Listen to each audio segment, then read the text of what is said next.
Justice Department reacted to something that a citizen journalist did. And we talk about all the time how to defend ourselves or defend the citizen journalists. What I want to talk to you about is how to get them to react to us. Because if you want to change the world, the best way to do it is to be proactive, to produce content, and to force them being government, media, powerful officials, to react to you. Take a look at this footage from a congressional hearing where the director of the FBI is asked about our video. Now, tell me if you think he's being honest. I again would have to get back to you, But obviously the allegations of voter fraud spiked in or about elections. We'd have to go back and look at what had been done. Yes, we have done cases. Did you get a call when the, I'm not personally familiar and can not tell you right now what those cases might be. Did you get a call when the young man presented himself to pick up Attorney General Eric Holder's ballot here a couple of months ago? Was that something that was brought to your attention? I know that film, the video of that came before this committee about a month ago. And a young white male in his early 20s stepped into the voting location in, I believe it was Arlington, Virginia, and presented himself as Eric Holder, 61-year-old African-American male, young Caucasian male in his early 20s, and they were ready to present him a ballot. Would that kind of thing be of interest to the FBI? I'm not, this is the first I've heard of that incident. I'm quite surprised. Do you think, and he's on the road, do you think the director of the FBI didn't hear about the fact the Attorney General's ballot was off for somebody else in the District of Columbia? What is plastered all over TV in the district for a week? Wow.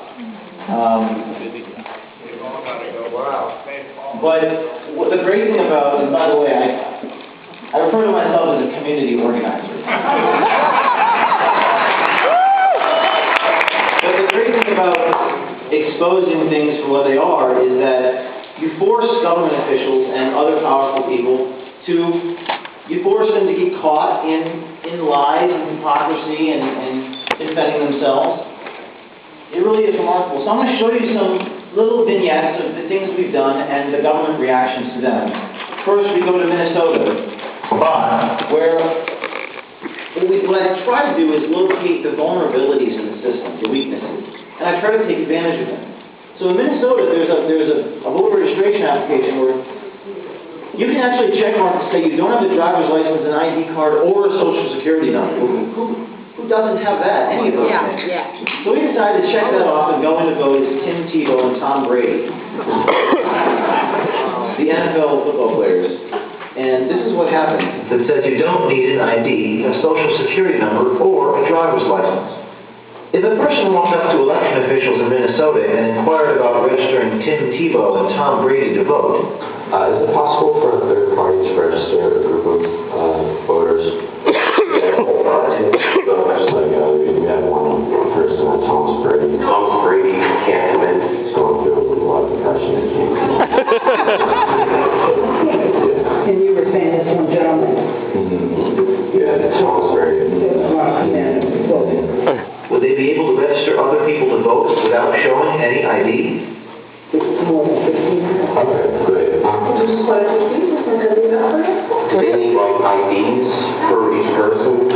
No, it's all on the form. Great. And now do I need to bring in their IDs or anything? No. No IDs and they're just registered to vote? Just registered to vote. Okay. What's the filter? Does it matter? Do I need an ID for? Notice how she asked, what facility are you from? And we could have been defensive. We said, does it matter? You asked me for my ID, and she got really, she didn't want to inquire about the ID. So it's amazing how it's impossible to hold these people accountable. No, I don't. We do catch people that do things and then like in the challenge. Right, after the fact, okay. Yeah. My election will be a hard time with that. Right, because I mean, it seems like but there would be no way of knowing if someone was misrepresenting himself on the form that's correct. Right, not the police. Okay. We're not the police. So it's very difficult to hold these people accountable, and they always want to take the responsibility off themselves personally, but we're trying to put it on the system anyway. I'm going to show you another video. By the way, after this Minnesota video, they were talking about it on the House floor of Minnesota, and one of the House representatives was saying that everyone was emailing this YouTube video to members of the House, which is exactly what, I mean, the goal of this is to start a conversation, but I think it's great when people are emailing YouTube videos to their representatives. That's what journalism should be all about. This is another video we did in New Hampshire. We went into the poll locations, and this is a problem you guys apparently have in Florida, from what I hear. Dead people registered to vote. Right. Dead people who are still on the rolls. So not only did we find the dead people, we went into the poll locations and we said their names and we were offered their ballots. Yeah. So check this out. Exposed problems at ACORN. On primary day, his people took undercover cameras and the names of the dead to polling places in New Hampshire. State law says you don't need an ID to vote in New Hampshire, and this video appears to show you may not need a pulse either. The self-described watchdog group Project Veritas claims it gave the names of dead people at more than a dozen polling places. Here we are. George F. at St. James Place. And you're a registered Democrat. So here's the Democratic ballot. According to Project Veritas, they received ballots every time except one, when a poll worker actually knew the dead person. Okeefe says this shows just how easy it is for someone in New Hampshire to commit voter fraud. In New Hampshire, I feel like this is the tip of the iceberg when it comes to the voting system. At the very least, they should remove all of the deceased people from the voter registration laws.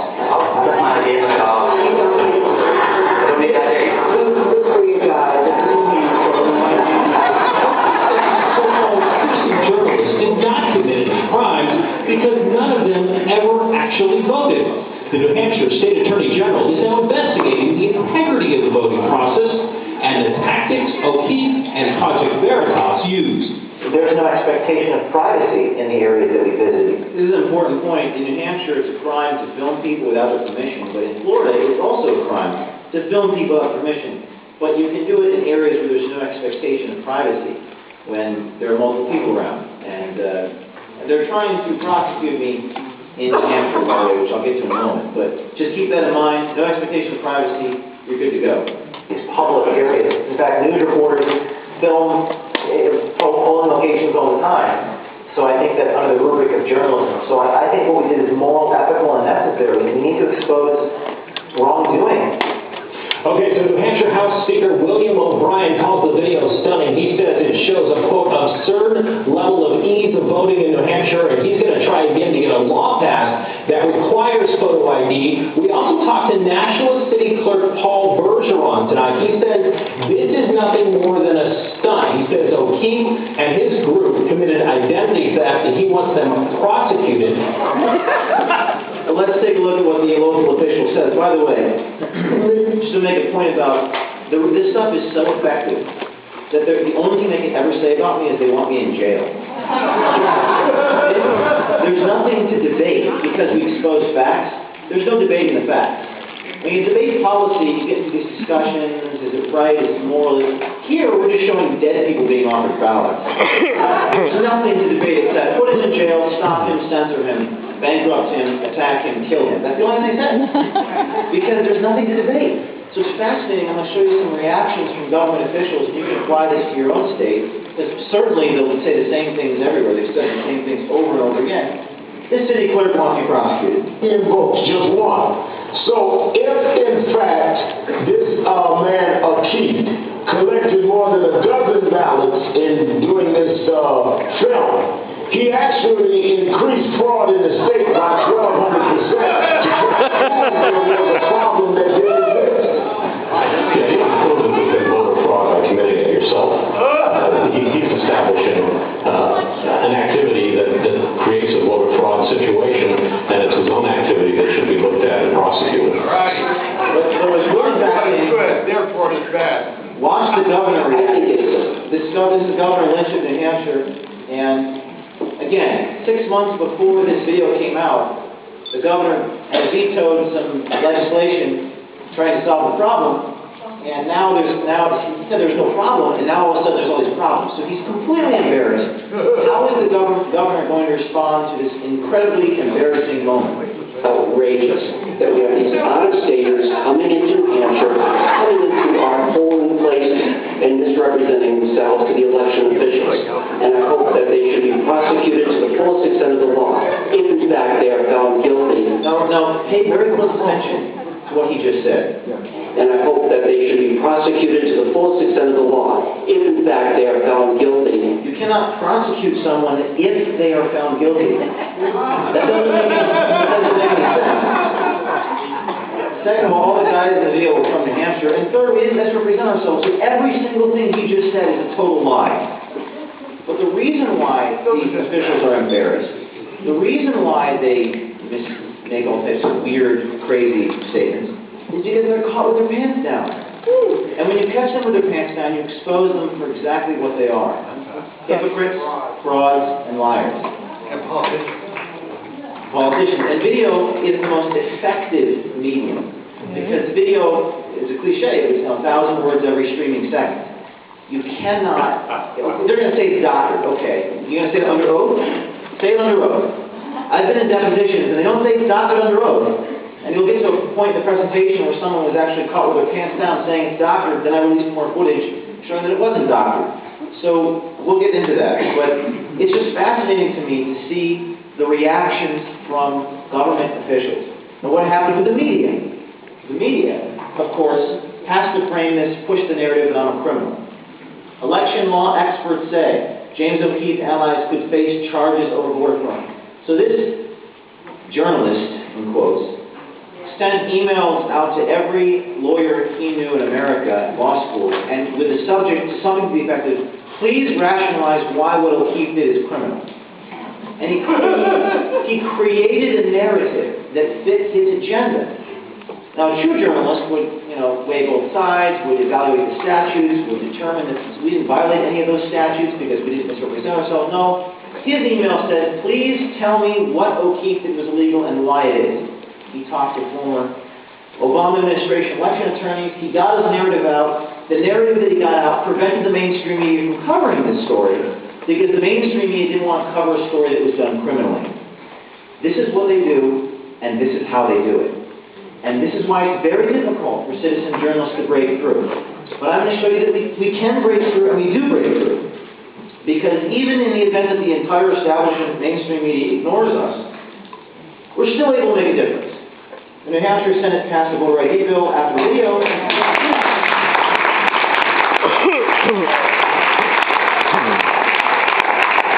And it was the result of the local pressure. People emailing the representatives. People even emailing, blast emailing it out. Me emailing it out to people on our blast email. Say, take a look at this video. With zero, except for MSNBC, zero coverage on any cable news or any major news network. How about radio shows? For the New Hampshire one, there wasn't too much. For the Holder one, we did get a lot on a lot of radio.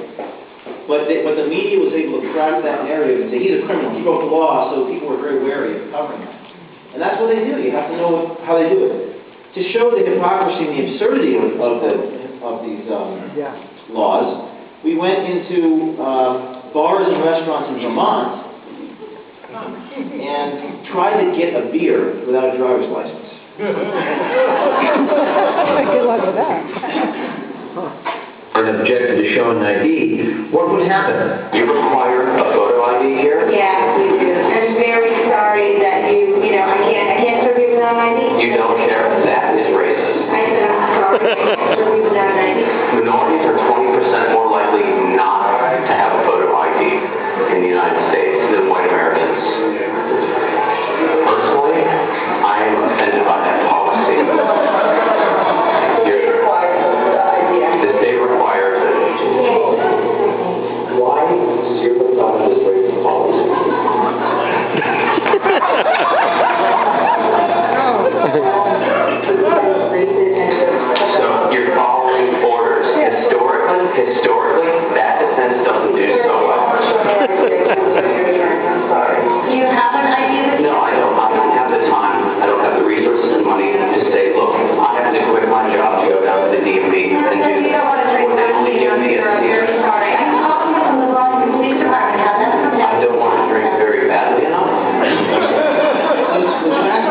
you compare and contrast the footage of, she's going to call the cops on him because he doesn't have an ID to drink a beer. But 12 people can go into instead dead people and get ballots to vote. Put them right next to each other. And it is literally like truth manifest. I mean, there's nothing they can say. What are they going to debate me about? What's the debate mean? The only thing they can say is put him in jail. That's the only thing they can say. And that's when you know you're being effective. When they attack you in such a way. I'm going to fast forward to some of this.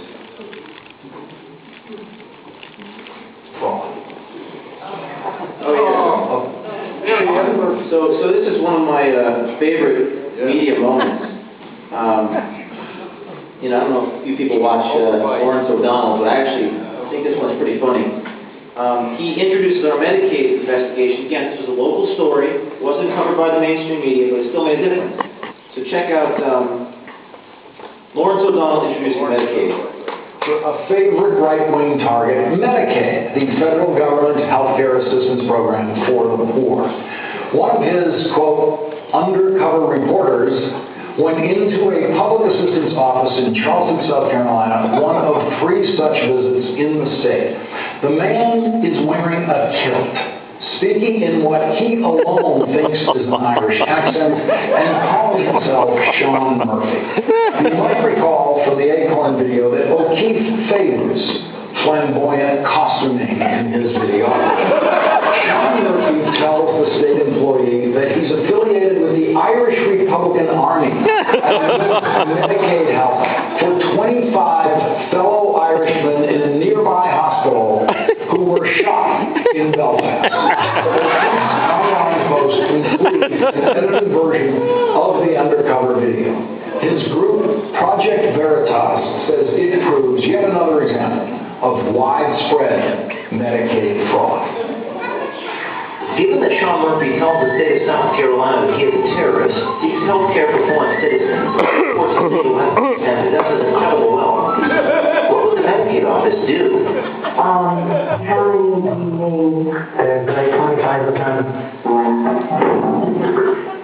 This woman hands us a stack of 25 Medicaid applications to a guy who's literally wearing a kilt. It's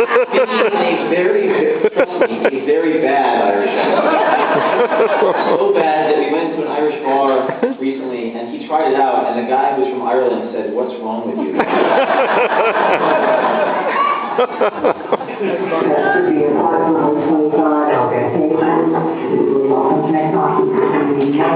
I mean, I don't think anything shocks people anymore. Oh, James, they'll never fall for that. You've gone off the deep end.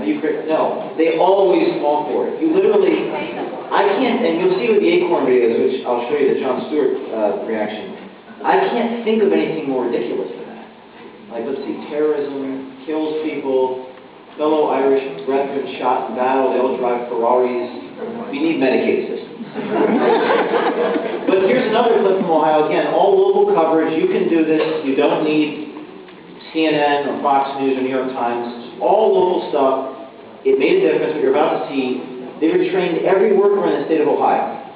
At least they said they did. And they put a lot of these people on administrative leave for saying the comments they made. In Ohio, this is Russian mobsters getting Medicaid assistance. Times like a homemade version of the movie Boring. You come from Russia for Medicaid. Wealthy Russian drug dealers who pimp their sisters as young as 12 years old. They're interested in applying for Medicaid benefits for their ailing mother, and they visit county job and family services offices in Franklin, Marion, and Madison counties. So if we're dealing in technically illicit drugs, and if you have girls working for us, they're not going to give us trouble about that. They can. Ultimately, they did not actually apply for or receive any benefits. But State Job and Family Services spokesman Ben Johnson says the video is troubling. If someone comes in and says, I'm a Russian multimillionaire here illegally dealing drugs, the appropriate response is get out of my office. Johnson said employees are required to report any suspected child abuse or neglect. It's not clear yet whether that happened in these cases. And at one point, the employee suggests not listing an expensive sports car on the application. That's not something I should hear. My dad is what mentioned that. Job and Family Services placed one employee on paid administrative leave and issued a statement saying the agency will be revisiting how to appropriately handle suspected criminal activity that's shared during an interview. Job and Family Services officials say, had the men actually applied, their fraud would certainly have been exposed through routine investigations conducted on all applications. Ted Martin, NBC4. Now, what's interesting about this investigation is that a couple things. Number one, they always want to make it about the individuals. They will never, my misguided opponents, will never make it about the system. Now, I try to force it about the system, and sometimes I get through to it. I think with the voter fraud stuff, there's no choice but to make it about the system. Because it's not the individual's fault, they're just doing their jobs. Here, well, you call bad apples. We need to retrain the workers. We can retrain the workers to not help Russian drug dealers get sports cars. And this was a discussion that the local newspaper editors had on television. Pretty fascinating little discussion they had about this point. You see this and you think this has to be staged. This cannot possibly be real. We can actually not possibly have people who work for the state who are saying, okay, these are all the things that will keep you from qualifying. Please don't mention them. You should think this was a joke. I doubt it. I'm completely speechless by this. This is one of those just, what kind of fun? Is it fraud? Is it trying to be too nice? Is it a lack of training? Is it ignorance? Is it stupidity? Again, it's everything but the system. They're like searching for every possible explanation except for the fact that the system is broken. They'll never say that. They can't say that. But we're going to force them to say that by making hundreds of videos. You can't run out of video. I would say at the very least is a lack of training or just, incompetence in your job. So, and I believe we have now heard that I believe Job and Family Services is going to force some retraining of employees, but not just those in the camera there, but I guess in all 88 counties. But I think at the very least it's absolutely incompetence in the job. But isn't there a point at which you shouldn't have to be retrained to tell two groups of officers in an $800,000 car and 12-year-old sister in prostitution that they might not be eligible.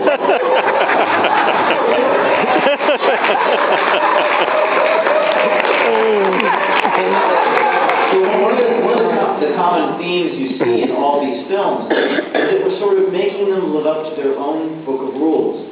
What we're taking their tactics, not even the specific, going to the extreme, but also the methodology and how we do this. It's usually we pick the target, freeze it, personalize it, polarize it. It's always about an individual. There's always something caught on tape. There's a specific point of action. There's a fulcrum that something has to weigh upon it. When you catch them on tape doing it, nothing they can say. So let's move on to the next. Oh, this is the plan. I'm going to show the Planned Parenthood one. So, because we have someone in the audience who requested to see it. So what about, how do you frame the debate? How do you frame the investigative topic to really force everyone to kind of come together on what is wrong? And I think that if you talk about concepts like economic freedom and liberty and limited government, et cetera, you're going to basically divide people. I've found that if I talk about racism, sexism, and exploitation, I tend to bring people together because nobody can defend those things. Particularly people on the left. Though people on the right won't defend them either. And let's talk about one of the first things I ever did with a young woman named Lila Rose. We did an investigation of Planned Parenthood making calls to the organization, posing as a racist donor. And we were framing this in terms of Margaret Sanger and some things that Margaret Sanger stood for when she founded Planned Parenthood. So take a look at first Rush Limbaugh introducing it, and then the audio tape of me making the call to Planned Parenthood, where I'm very nervous and my voice is shaking. Advisor for the Advocate, a pro-life student publication, called Planned Parenthood in Ohio and Idaho, posing as a donor. Not just any donor, a donor with racist motives, who wanted his donations directly targeted towards minority women. Good afternoon, this is Lana. mentioned making a donation today. Fantastic. What about abortions for the underprivileged minority groups? Oh, absolutely. We have, in fact, wonderful, fantastic news. We just received a very generous donation to our Women in Need Fund. Wonderful. I want to specify that abortion to help our minority group, but that's possible, like the black community, for example. Certainly. Okay. So the abortion could be, I could give money specifically for a black baby. That was the purpose. Yes, absolutely. If you wanted to designate that you wanted your gift to be used to help an African American woman in need, then we would certainly make sure that that gift was earmarked specifically for that purpose. Great, because I really face trouble with affirmative action, and I don't want my kids being disadvantaged, against black kids. I just had a baby, I want to put it in his name,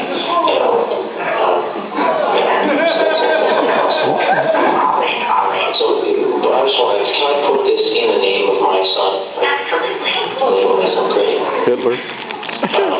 He's trying to get into colleges, and he'll be applying, we're just really big, he really faced troubles with affirmative action, and, we just think, the less black kids out there, the better.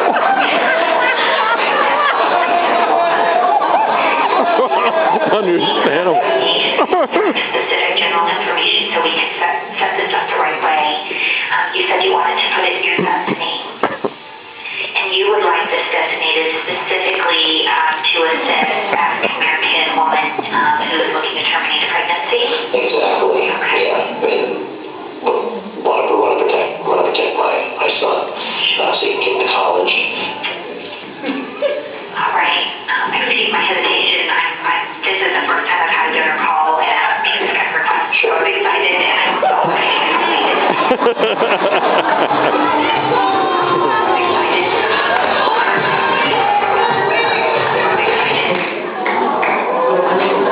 Inevitably and invariably, I have someone in the audience who sits there and says, yeah, but I'm not pro-life. And I want you to understand that whether or not you're pro-life or not, I'm personally pro-life. I am pro-life, but it's not about abortion. It's not about abortion. This is about tactics. And you have to see through the lens, the ideological lens here, and realize the effectiveness of the tactic. The tactic was to make it about race. Because there was literally nothing they could say in response to this very controversial issue of abortion. There was nothing that the left could say, because it was all about racism. And in fact, in an extraordinary series of events, African American protesters descended upon Planned Parenthood headquarters after this came about and protested Planned Parenthood for committing genocide after this video came out.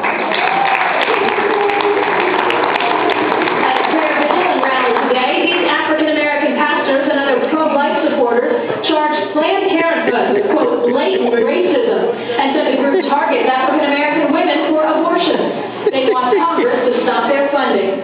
Planned Parenthood, no more will you receive one dime dipped in the blood of black children. Today we come to stop what Planned Parenthood is doing. We want to bring an end to the genocide of African American babies. The only thing they can do is ignore that.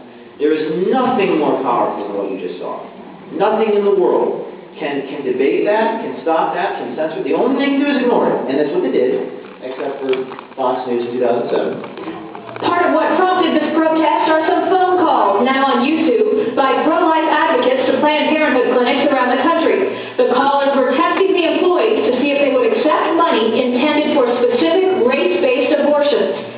The Ohio office confirmed that the call took place. Their CEO calls what happened a very upsetting violation of policy. And the Idaho vice president you heard on tape was fired. The Autumn Kersey was fired for really doing her job. We can take the money to do that. And you cut right to the heart of what the organization stands for, what it means, what was founded. It really is Veritas, Latin for truth. It's the name of my organization. Project Veritas. Margaret Sanger and George Bradshaw. That's right. Again, Alinsky, the famous quote from Alinsky. Let's fast forward to the ACORN footage investigation. Let me go back a little bit.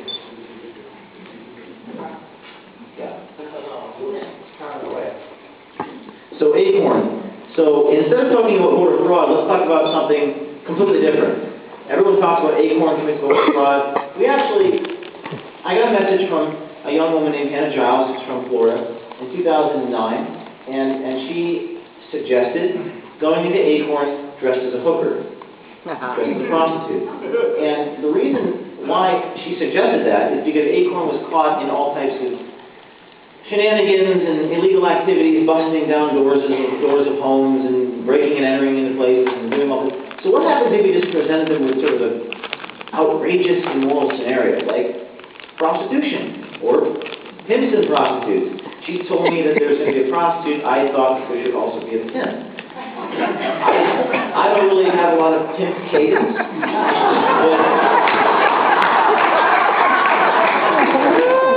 but the fact is, my pimp was my friend who had to go to school that day, actually, in college. He had to go to class, so I became the de facto pimp. And I asked my grandmother if she had a fur coat, and she did, in fact, have a chinchilla coat. So I put on the chinchilla coat, my grandfather's derby hat, and a dollar store bought a cane, and I became pimp. And the rest is history. The covered insinuations and incessant attacks on community organizations such as ACORN. Ever since Barack Obama emerged on the national stage, conservatives have been obsessed with the group, alleging that they're thugs or committing voter fraud. Well, those accusations didn't really pan out. But that won't stop their paranoia, as evidenced by this hidden camera investigation of an unlikely duo looking for tax help. A young woman pretending to be a prostitute and a man pretending to run for Congress one day walk into ACORN's Baltimore headquarters and are promptly shown the door. Is it against the law around prostitution?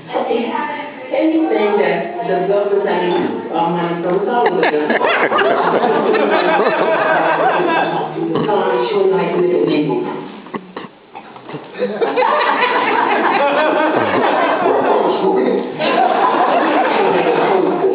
The code for prostitution. You might be naming something else.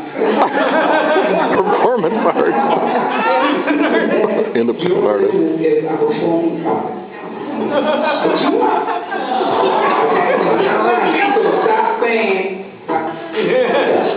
Enough by another name. Or you could refer to yourself as a toll booth operator. General contractor. Used vagina salesman. The ACORN people are by this question situation. This is quicker than the first time they meet. Oh, you're a prostitute pimp. He's like to work through the tax implications of said relationship. Hey, Tanya, get me Form 7D.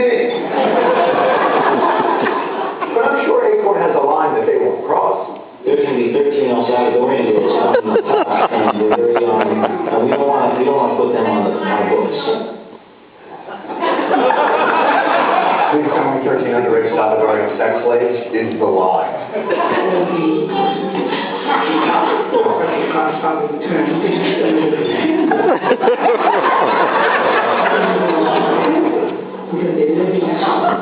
Are you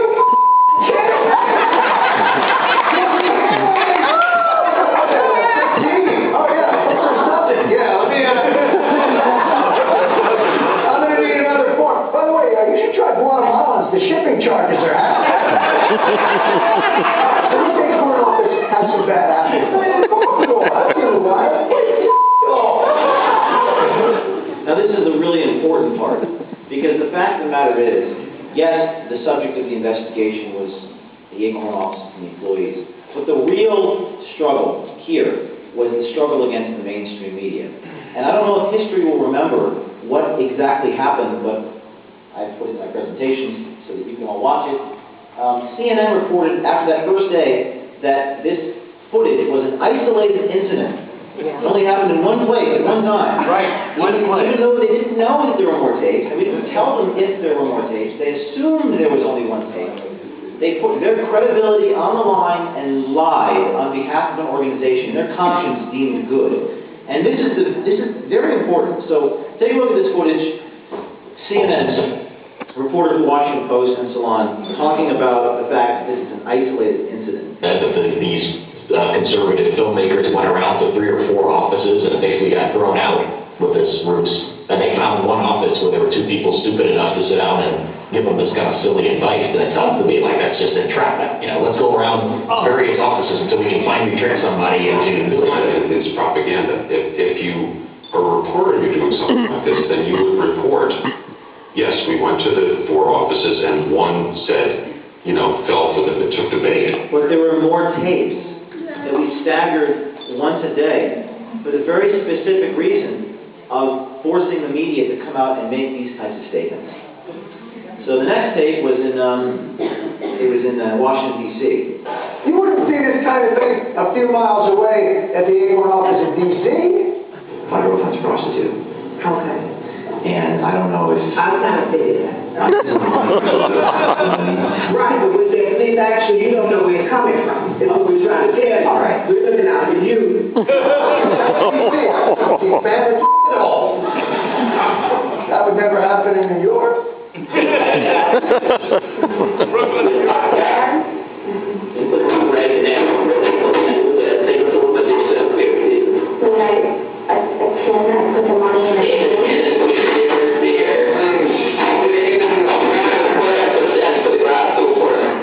The best part about this footage was they blurred it out for some reason, but in the background, my camera was like moving around the office, just sort of was walking in, and I was wearing the camera on my shirt, and I was sort of looking around the office, and my camera had filmed the wall, and there were all these illegal endorsements of politicians, and the New York Post did a big 5-page feature, just taking a camera into the office and filming the wall. I was able to capture so much footage of content and various things happening. Like, there's so little journalism, all you do is take a photograph of the building, and there's like pages of you know, consequences from that. It really was a fascinating story, and it was fascinating, you know, in particular, it was how the media responded to it. You know who wrote this story? These two.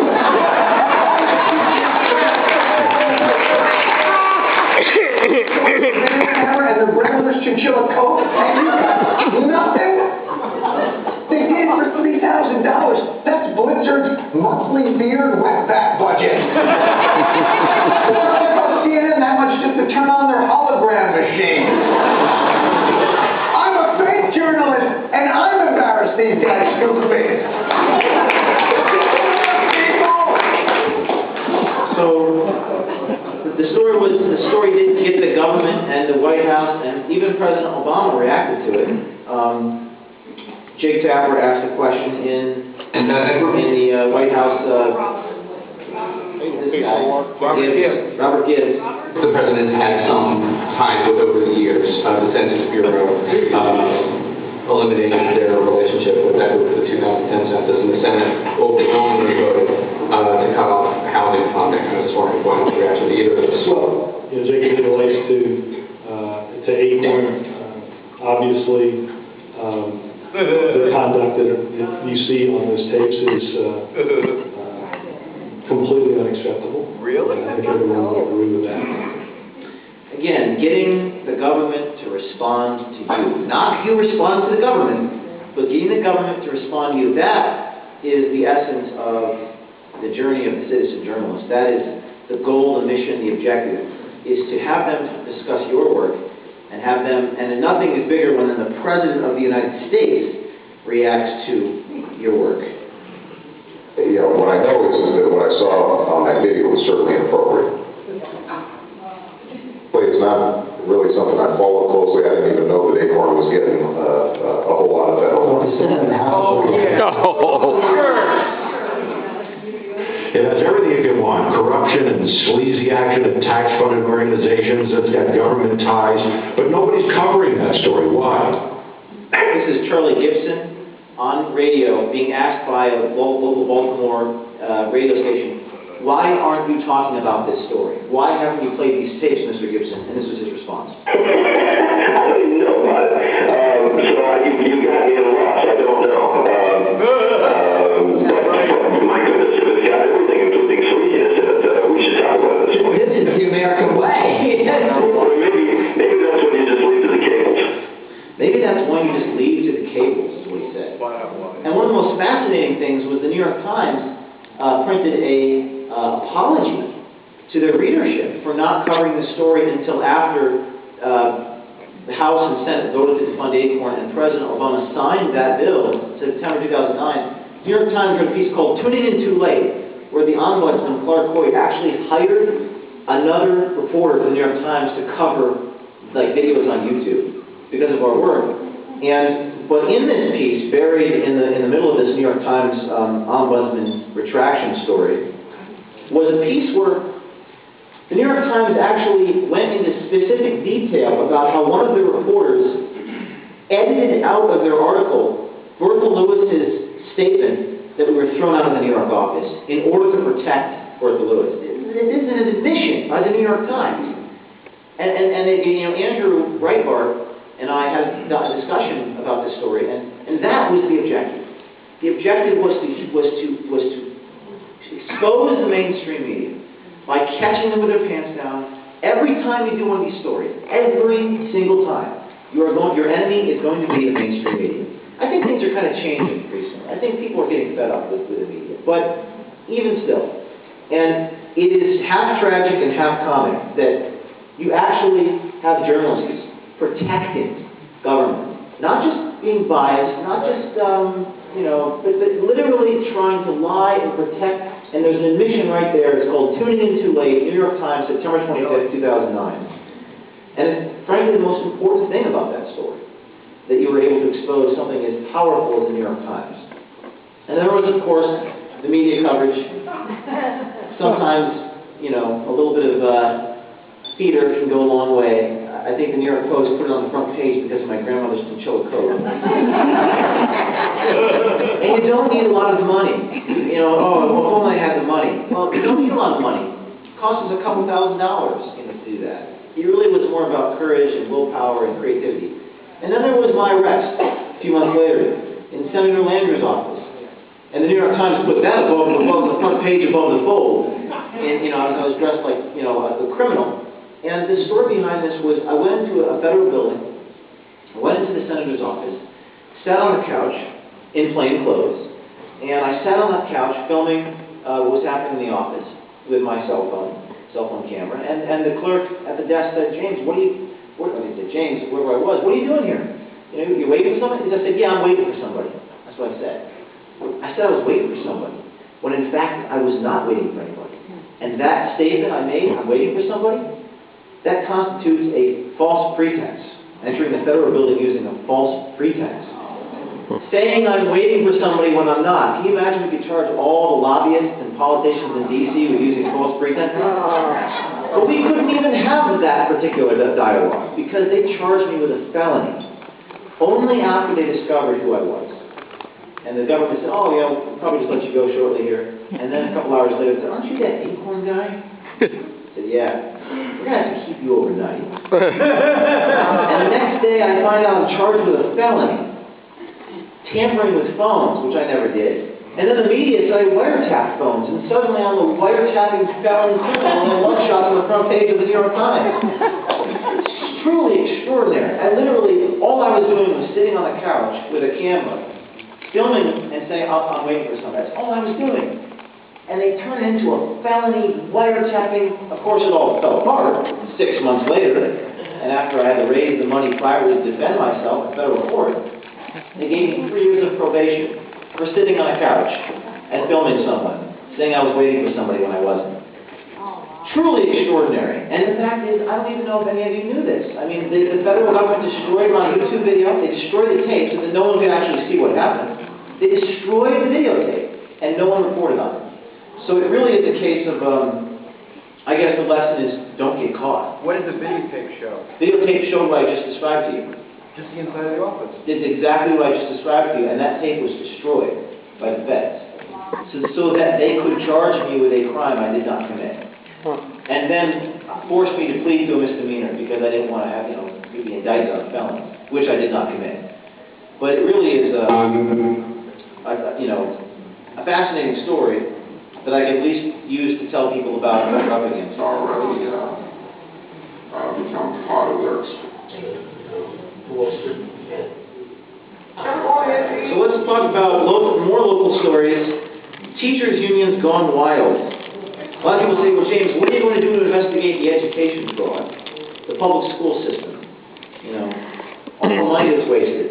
So what we decided to do is go into one of these conventions. Certainly Florida has these conventions. And we went in there with little hidden cameras, filming all the professors and teachers, union leaders, drinking on your taxpayer dollar, talking about the things they would have to do to get fired from the teachers' union. It's called Teachers' Unions Gone Wild. Like Girls Gone Wild.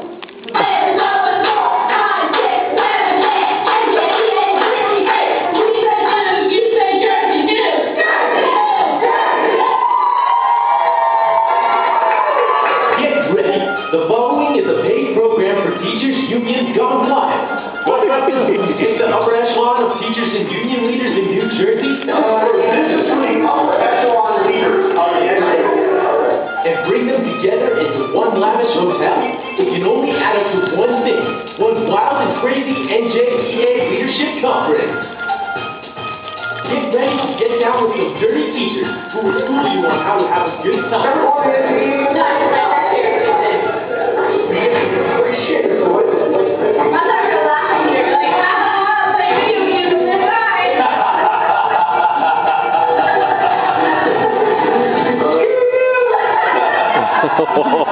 These teachers will tell you the sexual extreme their members will have to go through in order to get fired. Oh, there's a couple, offensive language in here. I apologize. It's not my fault that the teachers talk like this, but, cover your ears if you don't like, hearing racist, foul language from public employees.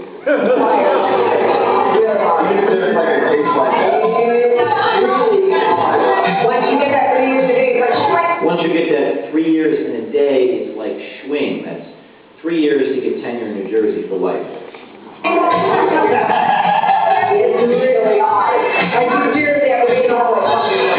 They'll even brag about their members not getting fired for calling black kids the N-word.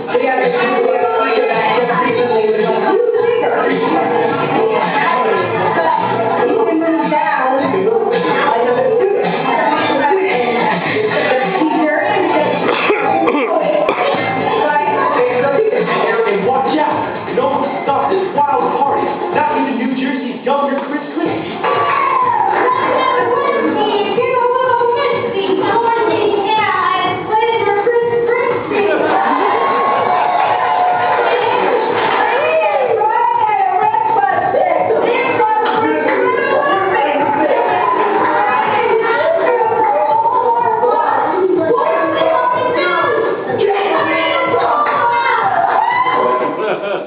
So what does the local media do? Well, it's become basically, it's this pattern every single time. They say the footage is doctored because, again, when you talk about exposing racism and exploiting children, there's really nothing they can say, so they have to say it's fake.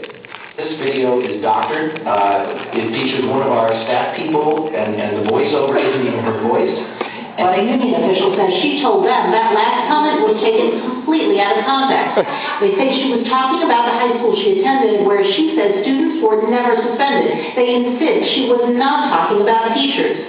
The union says the video should not be taken seriously. And a lot of times you have local media just basically echo and amplify whatever the statements are from the government agency in question. In this case, the video should not be taken seriously. And they treat, the sort of stenography, they get the talking points out. So we had more footage. We waited to release that more footage. We released the other footage, and then the teacher admitted she made the comments. And even Governor Christie reacted to the tape, which again, I'd say every video we do gets the governor of each state to react. They're forced to react to it. They have to react to it. It's a distinction better than I ever could. This is their where they're in a hotel, having this leadership conference, singing songs together about kicking the governor in his toolbox. I wonder what they mean by that. I can tell you, I sense it would hurt. They talk about the things, I'm not even going to say it because we have children in this audience, but the things that they would have to do in order to lose tenure. And how exciting the moment is after 3 years when they get tenure and realize we can't get fired for anything. Listen, I don't care, candidly, that they chant and sing about me in a not very nice way. I'm the governor of New Jersey. There are going to be people who say bad things about me every day. That's fine. I don't care. I really don't. This video is not about the things they say about me. This video is about the things they say about themselves. About themselves. So exposing things for what they are. I'm going to play like 2 more clips. Where are we on time? What time is it? Okay, I'll play like 2 more clips. So this is another, and I'm going to play that Jeff Cole clip because we have one reporter who works for Fox 29 Philadelphia, apparently, and knew Jeff Cole here in the audience. So I'll play this Governor Christie's reaction, asked by local New Jersey media, well, the union wants to talk to you, Governor. What are you going to do? And this was his reaction.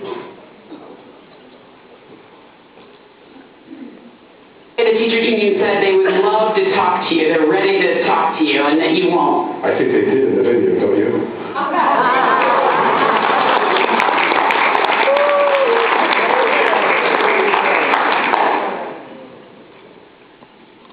So this is the Jeff Cole clip. So now the media is really pissed off, and they have to do something to stop me. So I get invited to go on like a dozen TV shows in the Philadelphia, New Jersey, New York area, all local. And they're all pre-recorded, which means the media does not have to show them if I do a good job. One of them was live. One of them was live, which means they have to show it, even if I do a good job. And the live one was Philadelphia, Fox 29, Jeff Cole, who I couldn't even see the guy. I had an earpiece. Particularly with the local ones, you don't really see them. They just put something in your ear and you're looking into a black camera screen. And this guy was just screaming at me in a remarkable interview.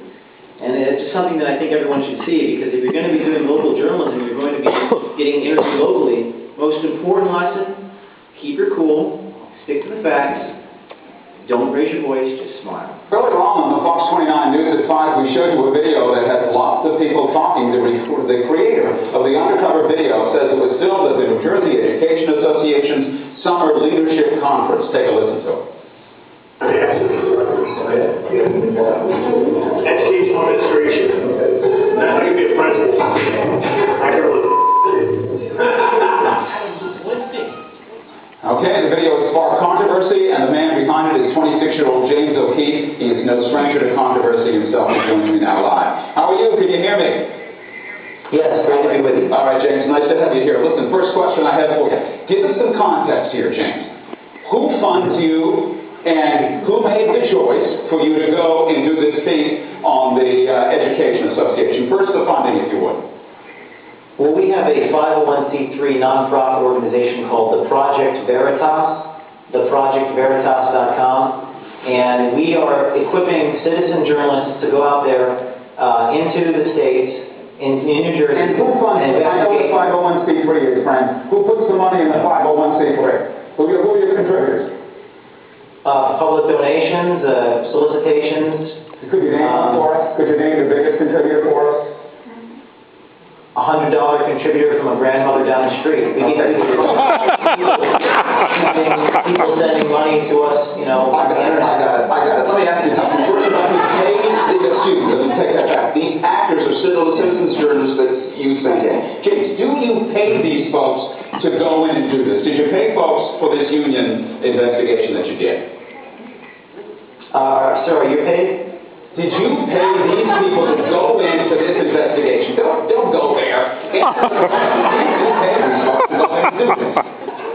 No, these are citizen journalists. These are volunteers who volunteered their time to investigate an organization that frankly, the establishment media is refusing to investigate. That's absolutely false. You certainly don't watch up there and know nothing about what we do. Did you do any editing of any of the audio that would put audio from one position to another? Because that's what the union is saying about you, that you have put audio together that's been unfair. Well, of course they're going to say that, because they can't, there's no way they can defend calling a black student the N-word and talking about having sex with people in the hallways in schools. But you know what, they tell me I have to wrap, who's going to lose it.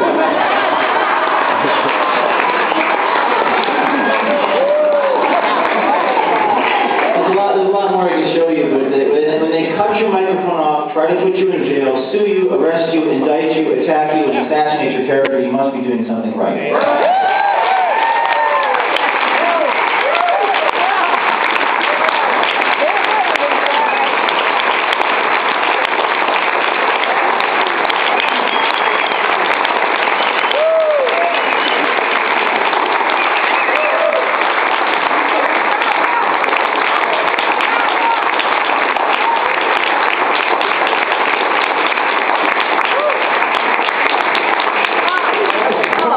Yes, we agree. Thank you, James, for coming to us today. I just want to remind you all that James did not go to journalism school, that James is not a video expert. Okay, James is not, has not been trained as an undercover spy. He is a citizen journalist, just like you guys, and I really hope that you'll be inspired by his work today, and you'll think of ways that you can apply this in your local county here in Florida. We do have some time for Q&A. Again, please wait till the microphone comes because we are recording.